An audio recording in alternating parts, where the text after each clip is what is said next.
على عباده الذين اصطفى أما بعد أعوذ بالله من الشيطان الرجيم بسم الله الرحمن الرحيم ألا له الحكم سبحان ربك رب العزة عما يصفون وسلام على المرسلين والحمد لله رب العالمين اللهم صل على سيدنا محمد وعلى آل سيدنا محمد وبارك وسلم اللهم صل على سيدنا محمد وعلى آل سيدنا محمد وبارك وسلم اللهم صل على سيدنا محمد وعلى آل سيدنا محمد وبارك وسلم۔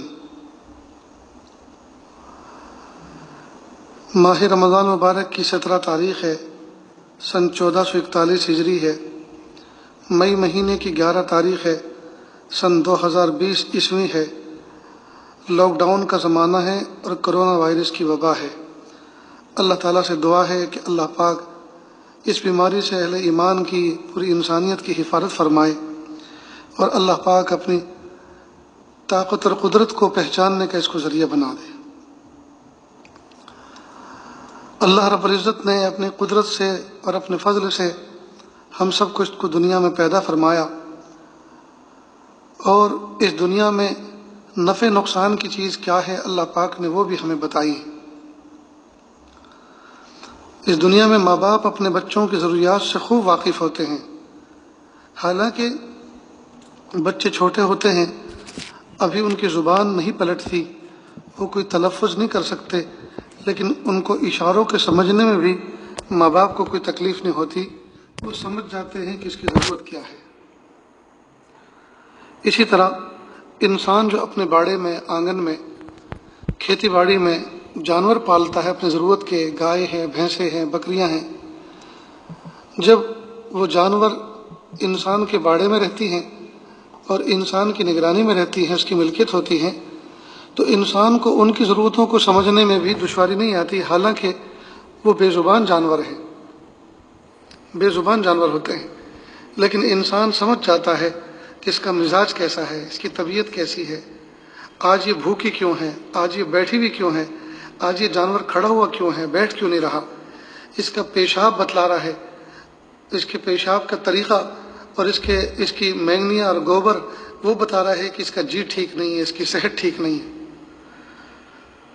تو جب اللہ رب العزت نے ایک چھوٹی سی مخلوق انسان کو اس کائنات کے اندر ایسی عظیم دولت ذہن کی اور عقل کی عطا فرمائی کہ وہ اپنے بچوں کے اشاروں کو سمجھ کر اندازہ کر لیتا ہے کہ ان کو کس چیز کی ضرورت ہے، اور وہ اپنی ملکیت کے جانوروں کے مزاج کو دیکھ کر سمجھ لیتا ہے کہ ان کو کیا پریشانی اور کیا تکلیف ہے، تو کیا کائنات کا ربا، کائنات کا خالق و مالک، کیا اپنے بندے جو اس کائنات میں اللہ پاک نے اشرف المخلوق جن کو بنایا، کیا ان کی ضرورت کو نہیں سمجھتے ہوں گے وہ رب؟ یقیناً پیارے رب انسان کی ضرورتوں کو کیوں نہیں سمجھتے، وہ تو ہمارے خالق و مالک ہیں۔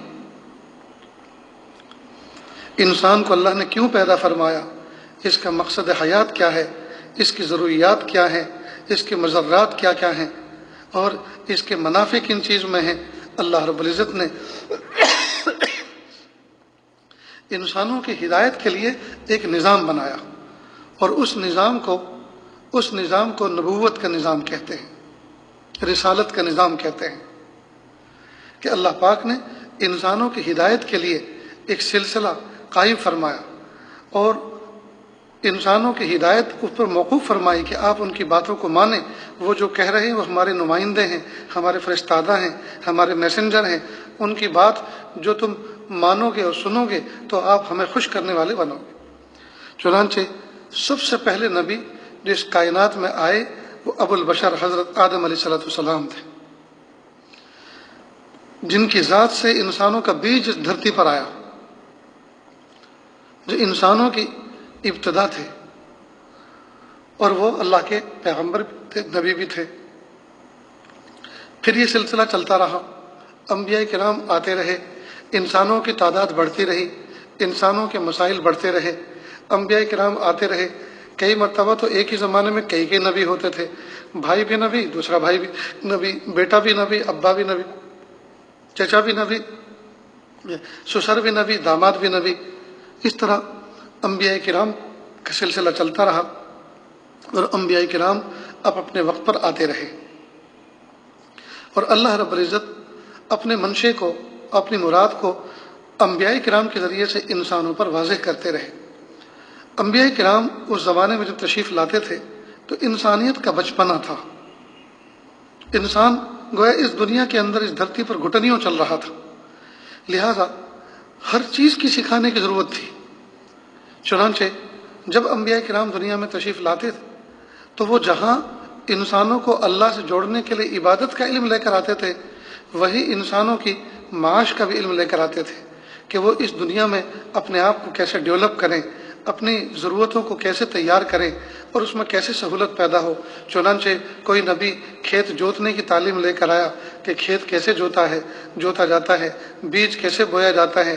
کوئی نبی سوئی دھاگے کی تعلیم لے کر آیا کہ جسم کو سی کر کس طرح سے جسم کو چھپایا جاتا ہے، اور کوئی نبی جو ہے قلم سے کاغذ پر لکھنے کی تعلیم لے کر آیا، اور کوئی نبی یہ انسان زیادہ ہو گئے ہیں اور آپس میں دشمنی کرتے ہیں، لڑتے ہیں، ایک دوسرے کی مخالفت کرتے ہیں، تو ایک دوسرے سے دفاع کیسے کیا جائے، حفاظت کیسے کی جائے۔ چنانچہ ان کو زرہ بنانے کا اللہ پاک نے علم لے کر بھیجا کہ زرہ اس طرح سے بنتی ہے، شیلڈ اس طرح سے تیار ہوتی ہے، اور بلٹ پروف جیکٹ اس طرح سے تیار ہوتی ہے۔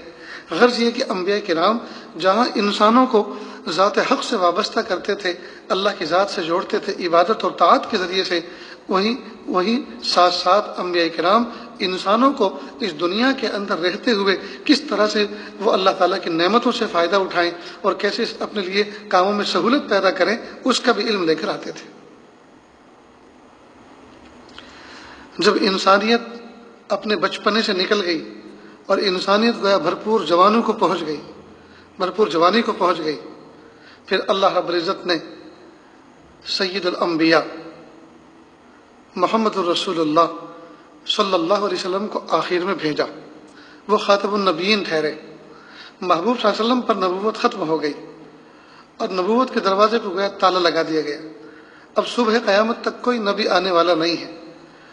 اگر کوئی نبوت کا دعویٰ کرے تو وقت کا کوئی فرعون، کوئی ابلیس تو ہو سکتا ہے، شیطان تو ہو سکتا ہے، نبی ہرگز نہیں ہو سکتا۔ حالانکہ عقل تو یہ چاہتی ہے کہ اس زمانے میں جب کہ انسان بھی بہت بڑھ گئے، انسانوں کے مسائل بھی بہت بڑھ گئے، جس زمانے میں تھوڑے سے تھے اور مسائل بھی تھوڑے سے تھے، اس وقت تو کئی نبی آتے تھے، اب تو بدرجہ اولا زیادہ نبی آنے چاہیے۔ بمبئی اور کلکتہ اور دلی جیسے شہروں کے اندر کم از کم 4 5 نبی ہونے چاہیے تھے، لیکن ان شہروں میں تو کیا، اور پورا ملک ہندوستان تو کیا، پوری دنیا میں کسی کونے میں کسی چپے میں کوئی نبی نہیں۔ یہ کیوں اللہ پاک نے ایسا نظام بنایا؟ اس لیے کہ انسانیت اپنے بلوغ کو پہنچ چکی تھی۔ اللہ رب العزت نے انسانیت کی بلوغ پر گویا اپنے آخری نبی محمد رسول اللہ صلی اللہ علیہ وسلم کو مبعوث فرمایا، بھیجا، اور اللہ تعالیٰ نے محبوب صلی اللہ علیہ وسلم کی امت میں ایسے ایسے علماء اور صلاحہ تیار فرما دیے، گویا کہ اللہ کی رحمت نے اب یہ کہا کہ اب مجھے کسی نبی کو بھیجنے کی ضرورت نہیں ہے، میرے محبوب کی امت میں نے ایسے علماء کو تیار کر دیا ہے، ایسے علماء کو پیدا کر دیا ہے کہ اب وہ کار نبوت صبح قیامت تک انجام دیتے رہیں گے۔ اب کسی کو الگ سے نبی کے نام سے بھیجنے کی ضرورت نہیں ہے۔ سبحان اللہ العظیم، واقعی اس امت کے علماء کو اللہ پاک نے وہ شان عطا فرمائی، ہزاروں کی تعداد میں ایک ایک عالم کے پیچھے اس کے فالوورز ہیں، اور اس کو ماننے والے ہیں، اس کے متبعین ہیں۔ وہ جس طرح سے کہتے ہیں شریعت پر الحمدللہ اس طرح عمل کرتے ہیں، جن برائیوں سے روکتے ہیں ان برائیوں سے رکتے ہیں، ان سے مشورہ کرتے ہیں، مشورہ کر کے زندگی میں کامیابی ان کے قدم چومتی ہے۔ تو اللہ پاک نے ایک نظام بنایا۔ تو کہنے کا منشا یہ کہ جب ایک باپ اور ایک ماں گھر کے اندر پلنے والے بچوں کی ضرورتوں کو سمجھ سکتے ہیں اور ان کے اشاروں کی زبانوں کو سمجھتے ہیں، اور ایک مالک اور ایک باغباں اپنے باغ میں پلے ہوئے جانوروں کو اور اپنی ملکیت میں رکھے ہوئے جانوروں کی ان کی اداؤں کو سمجھتا ہے، ان کی ضرورتوں کو سمجھتا ہے، ان کی تکلیف کو سمجھتا ہے اور دور کرنے کی کوشش کرتا ہے۔ تو جب اللہ پاک نے انسان کو ایسا شعور اور عقل عطا فرمائی تو کیا اللہ رب العزت نے انسان کا نفع کس میں ہے، انسان کا نقصان کس میں ہے؟ کہ اللہ نہیں سمجھتے؟ ظاہر اللہ خالق ہیں، اللہ بخوب سمجھتے ہیں۔ تو اسی رب کائنات نے انسان کے نفع نقصان کا ایک نظام بنایا جس کو نبوت کا نظام کہتے ہیں، رسالت کا نظام کہتے ہیں، اور اس نظام کے ذریعے سے انسانوں کی تربیت فرمائی۔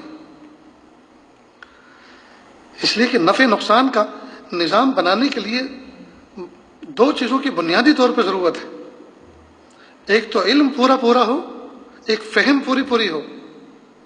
ظاہری بات ہے کہ اللہ رب العزت بندوں کی ضرورتوں کو جو سمجھتے ہیں وہ کوئی نہیں سمجھ سکتا، اور اللہ کا جو علم ہے اس کو کوئی نہیں پہنچ سکتا۔ لہٰذا اللہ رب العزت نے اپنی شان سے انسانوں کی تربیت کے لیے ایک نظام بنایا، اور وہ ہے نبوت کا نظام، اور انسانوں کو گویا اعلان کر دیا، بتا دیا الا لہ الحکم، خبردار حکم تو اللہ کا چلے گا۔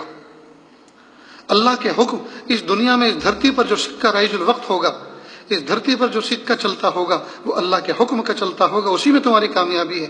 ورنہ یاد رکھنا دنیا کی تاریکی میں ٹامک ٹوئیاں مارتے پھرو گے اور تم جو ہے ذلیل و خوار ہوتے پھرو گے، دنیا میں کبھی بھی کامیابی نہیں حاصل کر سکتے اگر میرے نبوت کے نظام کو تم نے نہیں مانا تو۔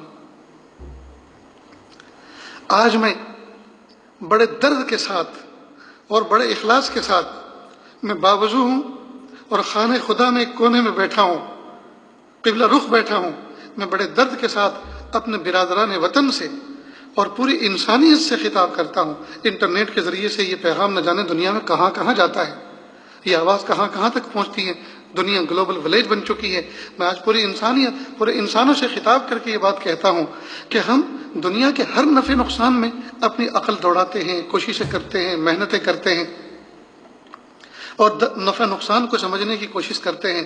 دنیا کے حکمراں، وزیر اعظم، سی ایم اور پی ایم، یہ اپنے اسٹیٹ اور اپنے علاقے اور اپنے صوبوں کی ترقی کے لیے دوسرے ملکوں میں سفر کرتے ہیں۔ ملک کا جو خزانہ ہوتا ہے اس کا بھاری بھرکم اس کا حصہ استعمال کرتے ہیں اپنے سفروں پر، اپنے اخراجات پر اور شہخرچیوں پر، اور خرچ کر کے جب جاتے ہیں ان سے پوچھتے ہیں آپ گھومتے کیوں ہو، آپ اتنے سفر کیوں کرتے ہو، تو جواب دیتے ہیں ہم دیش کے ہت میں، ہم اپنے ملک کے مفادات میں یہ سفر کرتے ہیں، اس لیے کہ اس فلاں ملک میں ہم نے سفر کیا تو وہاں پتہ چلا کہ وہ بغیر پانی کے بھی چنے اگا دیتے ہیں، لہٰذا ہم یہ ٹیکنالوجی حاصل کرنے کے لیے گئے کہ ہمیں بھی اناج کی ضرورت ہے، ہمارے علاقے میں بھی ایسی بھومی اور ایسی زمینیں ہیں جہاں پانی کم برستا ہے، جہاں پانی زمین میں نہیں ہے، اس کی سطح آب نیچے گئی ہوئی ہے، تو وہاں لوگ کس طرح سے چنے اگا سکیں۔ تو چنے اگانے کے علم کے لیے شہ خرچیاں کر کے، بڑے بڑے اخراجات کر کے ہم دوسرے ملکوں میں جاتے ہیں اور وہ علم سیکھ کر آتے ہیں، اور اپنے ملک کی ترقی کے لیے دنیا بھر کے سفر کر کے ہم جاتے ہیں، اور اپنے ملک کی ترقی پیش نظر ہوتی ہے اور وہ ٹیکنالوجی لے کر آتے ہیں اور اپنے ملک والوں میں تقسیم کرتے ہیں۔ لیکن انسان کیا ہو گیا ہے، انسانوں کو اپنی روح کی ترقی، اپنی آتما کی ترقی، اپنے باطن کی ترقی کے لیے ہم کیوں سمجھنے کی کوشش نہیں کرتے کہ ہمارے باطن کی ترقی کس میں ہے؟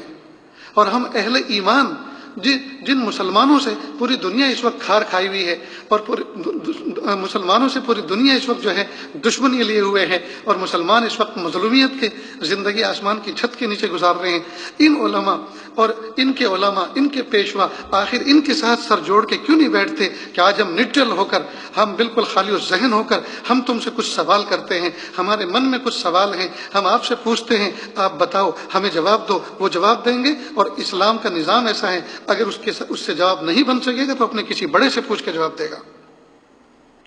اس کو سمجھنے کی کیوں کوشش نہیں کر رہے، اور اسلام کو سمجھنے کی کیوں کوشش نہیں کر رہے؟ ساری دنیا کی ترقیوں کو سمجھ رہے ہیں، ساری دنیا کی ٹیکنالوجی کو اپنے گھر میں لانے کی اور بسانے کی کوشش کر رہے ہیں، لیکن انسان کی آتما کی ترقی، انسان کی روح کی ترقی جس چیز میں ہے، اس کی ترقی پر ڈسکس کیوں نہیں کرتے، اس پہ کیوں نہیں سوچتے؟ اس پہ جو کچھ سمجھ رکھا ہے بس اسی پہ ہاتھ دھر کے بیٹھے ہیں کہ جو کچھ ہم کہہ رہے ہیں، جو کچھ کر رہے ہیں وہی کافی ہے۔ ہائے ہائے،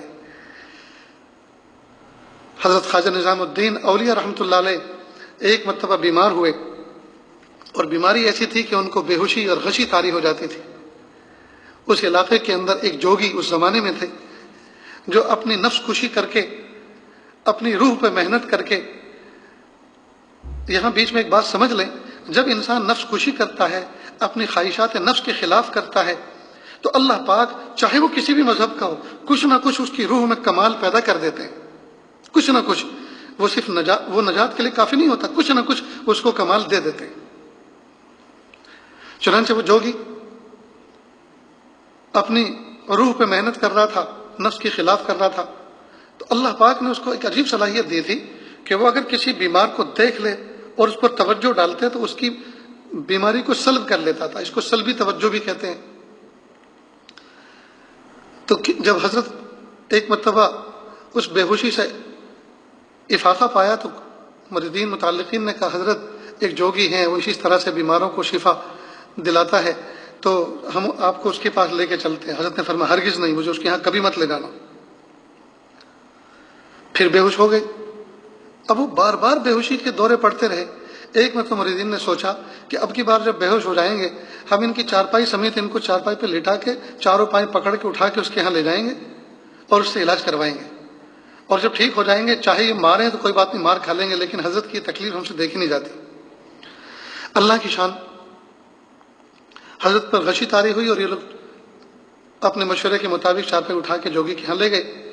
جوگی حضرت کی طرف متوجہ ہوا اور اللہ کی شان کہ جیسے اس نے توجہ ڈالی، بیماری کی کیفیت ختم ہوئی، حضرت اٹھ کے بیٹھ گئی۔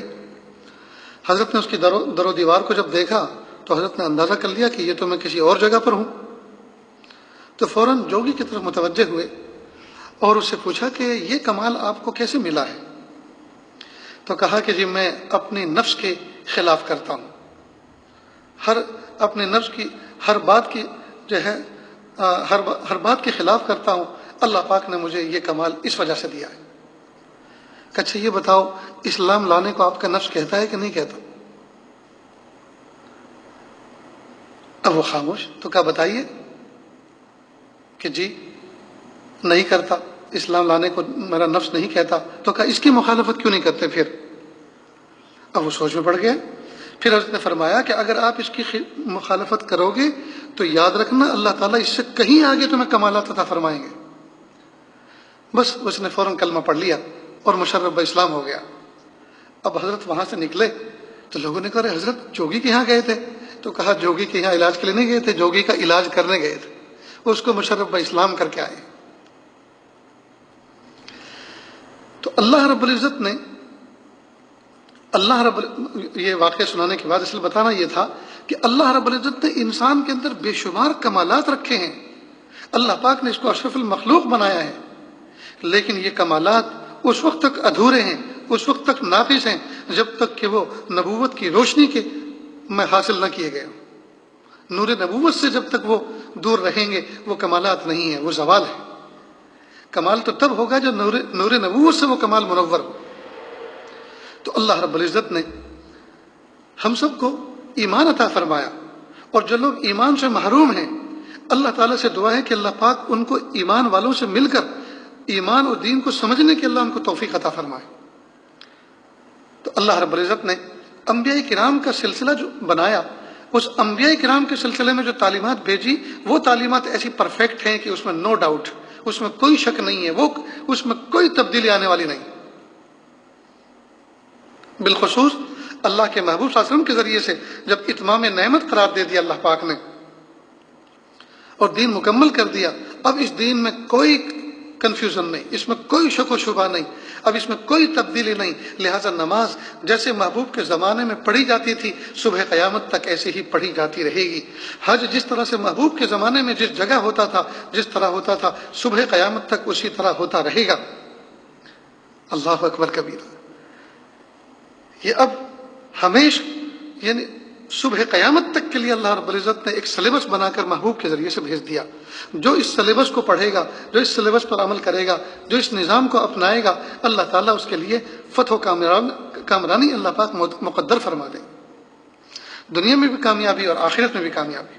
اور جو اس کو اگنور کرے گا، جو اس کی مخالفت کرے گا، دنیا میں چاہے چند دن وہ گزار لے، چاہے جیسے دنیا میں بھی اس کے دل میں سکون نہیں رہ سکتا، اور آخرت میں تو اس کا کوئی ہے ہی حصہ نہیں، وہاں تو جہنم اس کا انتظار کر رہی ہے، اور دنیا ہی سے اس کی ابتدا ہو جاتی ہے۔ اللہ تعالی ہم سب کی حفاظت فرمائے۔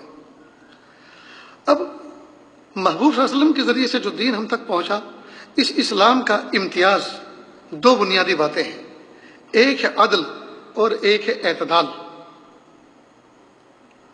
ایک ہے عدل اور ایک اعتدال، یعنی اسلام کی تعلیمات میں دو بنیادی چیزیں ہیں، ایک تو اس میں عدل ہے، عدل جس کو اردو میں انصاف کہتے ہیں، اور ایک ہے اعتدال۔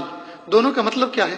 عدل کہتے ہیں ہر آدمی کو وہ ذمہ داری دی جائے جو اس کی صلاحیت کے اعتبار سے ہو، ہر آدمی کو اس طرح کی ذمہ داری دی جائے جس کو نبھانے کی صلاحیت اس کے پاس موجود ہو، یہ ہے عدل، اس کو کہتے ہیں انصاف۔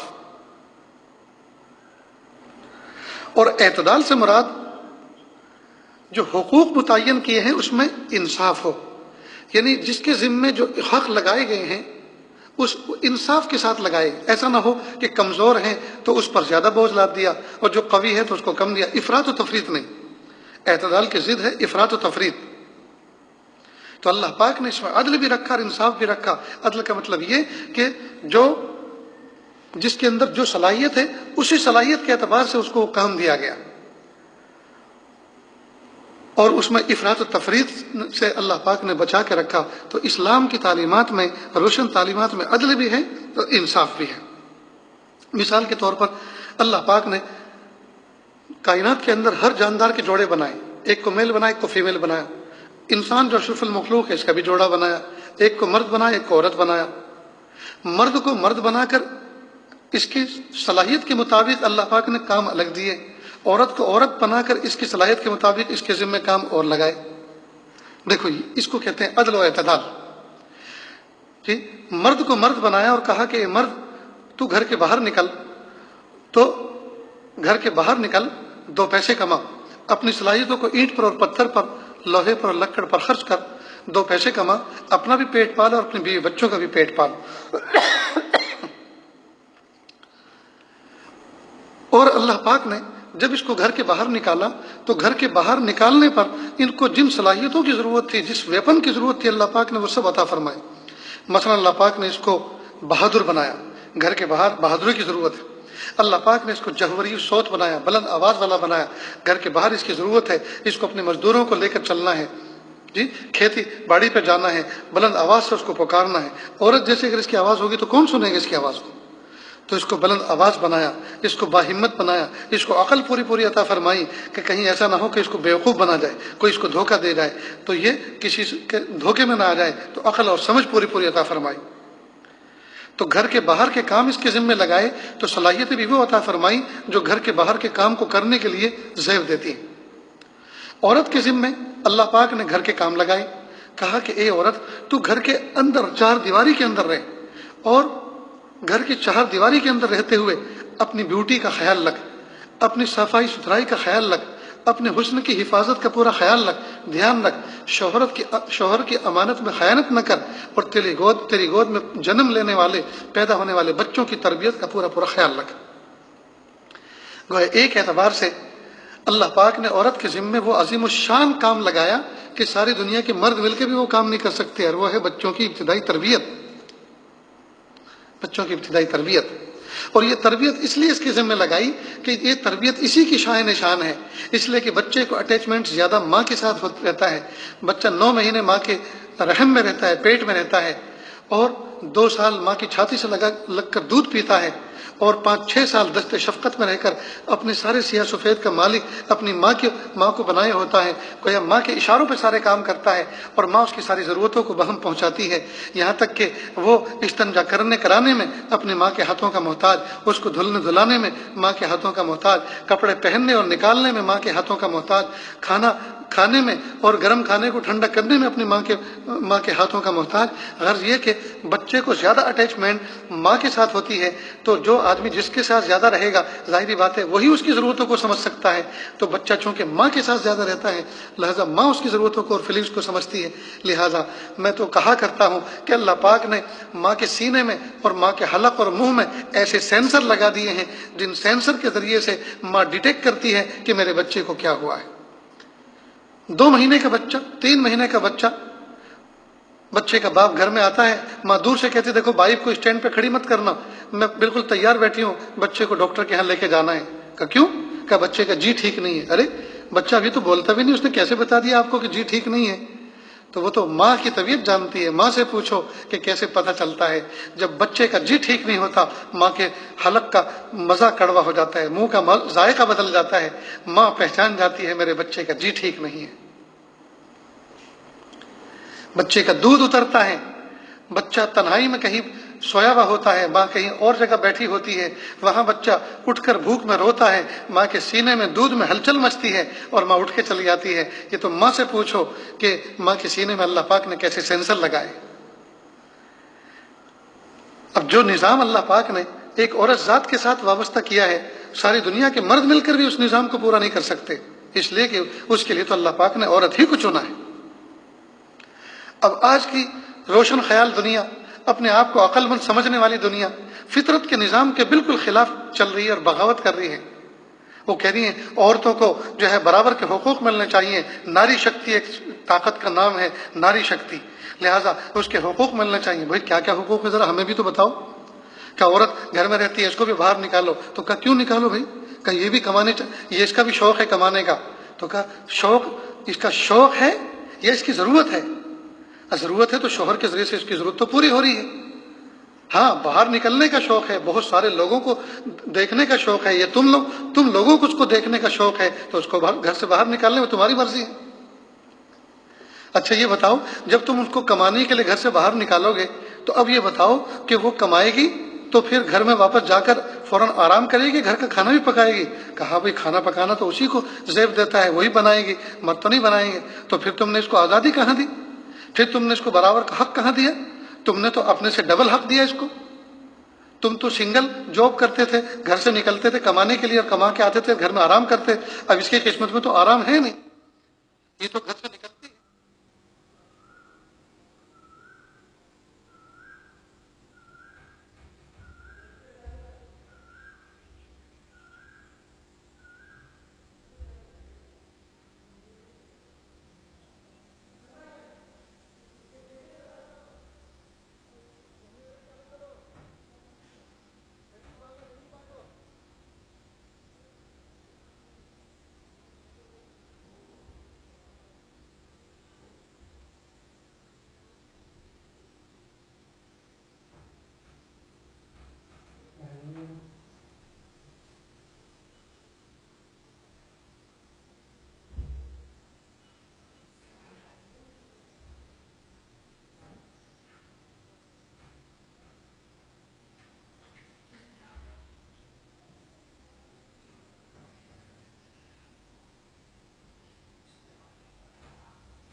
تو عورت اگر اپنے گھر سے نکلتی ہے کمانے کے لیے تو وہ گھر پر آ کے سوتی نہیں ہے، آرام نہیں کرتی ہے، بلکہ باہر کا جاب نپٹا کر آتی ہے، اور گھر میں آنے کے بعد اب گھر کا جاب شروع کرتی ہے، اسے کھانا پکانا ہوتا ہے، شوہر کے حقوق ادا کرنے ہوتے ہیں، اس کو راحت پہنچانی ہوتی ہے، بچوں کو کھانا دینا ہوتا ہے، ان کو سلانا ہوتا ہے، اتنے سارے کام اس کے ذمے ہیں۔ تو آزادی کے نام پر عورت آزاد نہیں ہوئی بلکہ برباد ہو گئی۔ اسلام نے تو اس کو سنگل ہاؤس جاب دیا تھا کہ بس گھر میں رہو، رانی بن کر، کوئین بن کر رہو، بچوں کی بہترین تربیت کرو اور شوہر کے لیے اپنے آپ کو ہر وقت سجا کے رکھو، دلہن بن کر رہو۔ لیکن دنیا کے روشن خیال لوگوں نے اپنی حرام اور ناجائز خواہشوں کو پورا کرنے کے لیے ان پاک باز عورتوں کو اور ان نازک کلیوں کو گھروں سے نکالا، کسی کو ایئر ہوسٹس بنایا اور کسی کو کاؤنٹر کی لیڈی بنایا اور کاؤنٹر پر اس کو نمونہ بنا کر اور اس کو جو ہے للچانے والا مال بنا کر رکھا، تاکہ لوگ اس کو دیکھ کر، اس کے روپ رنگ کو دیکھ کر گھر جو ہے ہماری کارخانوں کے اندر اور ہمارے مالز کے اندر اور ہماری دکانوں کے اندر آنے والے بنے۔ تو عورت کو کھلونا بنا کر رکھ دیا، عورت کو متاع کوچہ و بازار بنا کر رکھ دیا ان روشن خیال دنیا کے لوگوں نے۔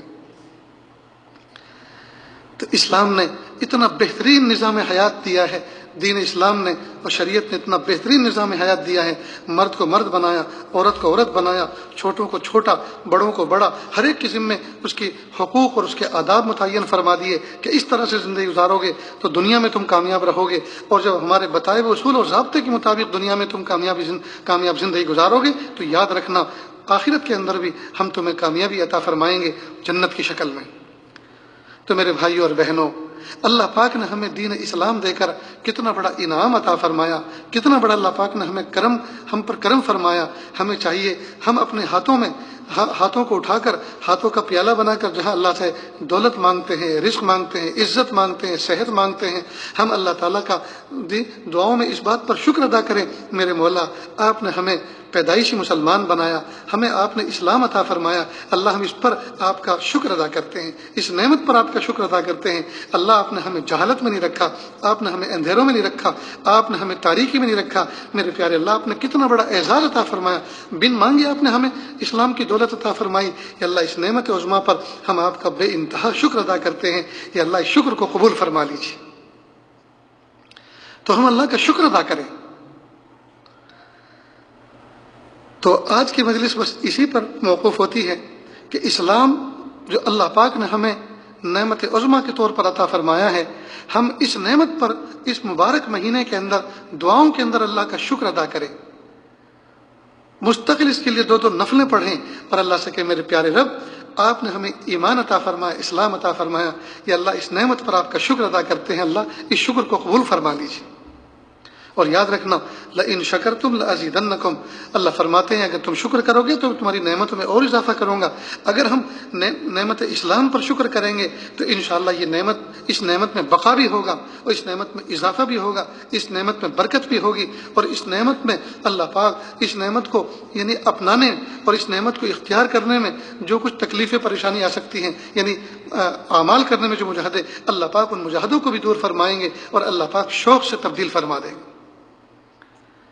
تو میرے بھائیو بہنوں، ہم اپنے اسلام پر قائم رہنے پر اللہ تعالیٰ سے استقامت کی دعا بھی مانگیں اور اس عظیم دولت پر اللہ کا شکر بھی ادا کریں کہ پیارے اللہ آپ کتنے عظیم ہیں، آپ نے بن مانگے ہمیں اتنا بڑا تحفہ عطا فرمایا، دین کا انعام اور اعزاز عطا فرمایا۔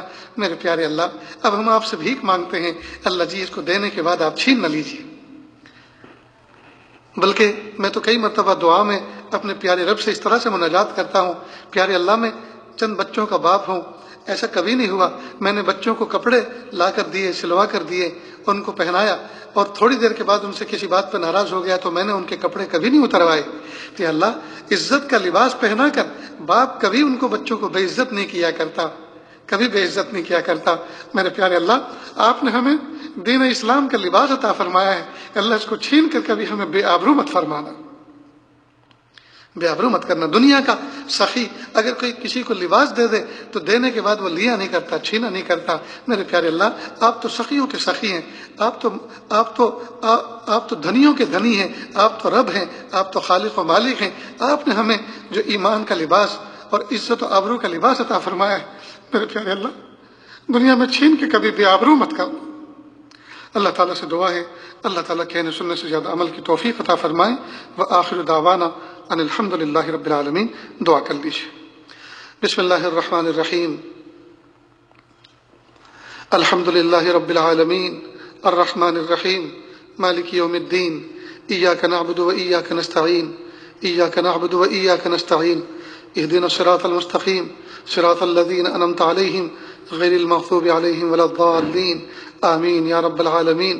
پیارے اللہ ہم ظاہر میں آپ کے بندے اور بندیاں ہیں، حقیقت میں نہایت گندے ہیں، اللہ ہمارے دلوں کی گندگی کو دور فرما، ہمیں اپنی بندگی کا سلیقہ عطا فرما، شرمندگی والے کاموں سے ہماری حفاظت فرما، برے دن سے، بری بات سے، بری رات سے، برے انجام سے ہماری حفاظت فرما، سوء خاتمہ سے ہماری حفاظت فرما۔ اللہ جی یہ ہاتھ اٹھائے جانے کے قابل نہیں، یہ زبان کو سوال کرنے کے قابل نہیں، آپ سے نہ مانگے تو کس سے مانگے، آپ سے سوال نہ کرے تو کس سے سوال کرے۔ ایک کمزور ایک قوی کے دروازے پر، ایک سائل ایک سخی کے دروازے پر، ایک محتاج غنی کے دروازے پر حاضر ہے۔ میرے پیارے اللہ رحمت کا معاملہ فرما، عافیت کا معاملہ فرما۔ میرے پیارے اللہ ہم اپنے اسلام پر، ایمان پر، یا اللہ اس نعمت عظمیٰ پر آپ کا شکر ادا کرتے ہیں، اللہ قبول فرما لیجیے، اللہ قبول فرما لیجیے۔ اللہ قبول فرما لیجیے۔ اللہ آپ نے بن مانگے ہمیں مومن کے گھر میں پیدا کیا، مومن ماں کی چھاتی سے دودھ پینے کی توفیق عطا فرمائی، موقع عطا فرمایا۔ میرے پیارے اللہ، اس نعمت کا ہم شکر ادا نہیں کر سکتے۔ اللہ جی ہم اس اسلام پر اور ایمان پر آپ کا شکر ادا کرتے ہیں، قبول فرما لیجیے۔ یا اللہ اس پر اتنا شکر ادا کرتے ہیں جتنا ریت کے ذرات ہیں، جتنا آسمان کے ستارے ہیں، جتنا عددوں کی تعداد ہے، اتنا جتنے فرشتوں کی تعداد ہے، جتنا آپ کے علم میں آپ کے مخلوق کی تعداد ہے۔ میرے پیارے اللہ، ہمارے اتنے شکر کو قبول فرماؤ، ہمارے اتنے شکر کو قبول فرماؤ۔ اللہ ہم سے راضی ہو جائیے، اللہ راضی ہو جائیے، اللہ راضی ہو جائیے۔ ناپے تولے جانے کے قابل نہیں ہے، آزمائے جانے کے قابل نہیں ہے۔ یا اللہ کانٹا چھپ جائے تو پریشان ہو جاتے ہیں، پیٹ میں درد ہو جائے تو مچل جاتے ہیں، یا اللہ بخار چڑھ جائے تو تڑپ جاتے ہیں۔ اے میرے پیارے رب، ہم تکلیفیں برداشت کرنے کے قابل نہیں ہیں، ناپے تولے جانے کے قابل نہیں ہیں۔ آپ ہمیں یوں ہی معاف کر دیجیے، بس یوں ہی معاف کر دیجیے۔ اللہ جی آپ ہمیں یوں ہی معاف کر دیجیے، اللہ جی یوں ہی معاف کر دیجیے۔ باپ 2000 روپے دے کر بچے کو بازار بھیجتا ہے اور جا کر کہتا ہے جاؤ بیٹا، گھر میں مہمان آنے والے ہیں، فروٹ لے کر آؤ اور اتنی کولڈ ڈرنکس لے کر آؤ، آئس کریم لے کر آؤ، سویٹس لے کر آؤ، مٹھائی لے کر آؤ۔ اور جب سب لے کر بچہ آ جاتا ہے، باپ پوچھتا ہے بیٹا لے آئے؟ ہاں ابو لے آئے۔ بیٹا کتنے کا سامان آیا؟ ابو 1500 روپے کا آیا۔ تو پھر وہ 500 روپے نکال کر والد کو دیتا ہے اور باپ اس کو اپنی جیب میں رکھ لیتا ہے۔ پیارے اللہ، باپ اپنے بچے سے اس لیے پوچھتا ہے، اسے بقیہ پیسوں کی ضرورت ہوتی، وہ اپنے بچے سے حساب اس لیے لیتا ہے، اس کو اپنے پیسوں کی ضرورت ہوتی ہے، بقیہ پیسوں کی ضرورت ہوتی ہے، وہ محتاج ہے، وہ ضرورت مند ہے۔ میرے پیارے اللہ، آپ قیامت کے دن آپ ہم سے کیوں حساب لیں گے؟ اللہ جی آپ ہم سے کیوں حساب لیں گے؟ اے اللہ آپ کو کس چیز کی ضرورت ہے؟ مانا کہ حساب برحق ہے، مانا کہ آپ کے ہاں حساب برحق ہے، لیکن میرے پیارے اللہ ہم آپ کے کمزور بندے، ہم آپ کے نازک بندے، اللہ آپ ہمیں معاف کر دیجیے۔ اللہ جی ہم استغفار کرتے ہیں، ہم سچی توبہ کرتے ہیں، اللہ جی ہم آپ سے معافی مانگتے ہیں، اللہ جی آپ ہمیں معاف کر دیجیے، آپ ہمیں معاف کر دیجیے، آپ ہمیں معاف کر دیجیے، آپ ہمیں معاف کر دیجیے، ہمیں اپنا بنا لیجیے، ہمیں پیر کے ناخن سے لے کے سر کے بال تک اپنا مطیع و فرما بردار بنا دیجیے۔ اللہ جی معاف کر دیجیے، پیارے اللہ معاف کر دیجیے، اللہ اپنا بنا لیجیے، اپنی محبت دے دیجیے، اپنی معرفت دے دیجیے، اپنا قرب دے دیجیے، اپنی ولایت دے دیجیے، تقوی دے دیجیے، پاکیزگی دے دیجیے، معرفت دے دیجیے۔ میرے پیارے اللہ ہم سب کو ایسا بنا دیجیے ہم آپ کو پسند آ جائیں۔ یا اللہ جو وبا بیماری پھیلی ہوئی ہے، یا اللہ عافیت کے ساتھ اس کو دفع دور فرما۔ یا اللہ لاک ڈاؤن میں لوگ گھر کے اندر یا اللہ پریشان ہو گئے ہیں، یا اللہ عافیت کے ساتھ، یا اللہ بندوں کو عافیت کے ساتھ، آزادی کے ساتھ، صحت کے ساتھ اچھے ماحول میں باہر نکلنے کی توفیق عطا فرما دیجیے۔ اور اللہ تعالیٰ کی اس دھرتی کو گناہ کر کے اور برائی کر کے، معصیت کر کے، یا اللہ